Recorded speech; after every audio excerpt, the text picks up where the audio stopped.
NEET வேணான்றாங்க, நான் ஆதரிக்கிறேன்.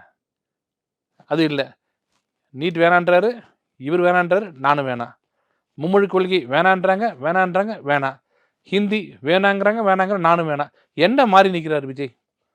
நேற்று மாநாடு பார்த்துருப்பீங்க, என்னோட நீங்கள் நிறைய பார்த்துருப்பீங்க. ஏன்னா இந்த பத்திரிகை துறையில் இருக்கிறதுனால இதில் இது எங்கேயோ போயிட்டார், ஸ்கோர் பண்ணிட்டாருப்பா. 2 கட்சியும் தூக்கி சாப்பிட்டாருப்பா. இதுதான் நம்ம நாட்டுக்கு இல்லைன்னு ஒன்று சொல்லுங்களேன்.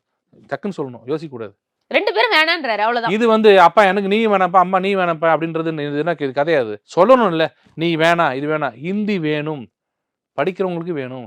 நான் வந்தா மாநகராட்சி பள்ளியில் ஹிந்தி இல்லை, எல்லா மொழியும் கொடுப்பேன், படிங்க, மக்கள் நிறைய படிக்கணும். நான் பல ஊருக்கு போயிருக்கேன், பல நாட்டுக்கு போயிருக்கேன், உங்களுக்கு தெரியாது இந்த நாட்டிலலாம் எப்படி இருக்குன்னு.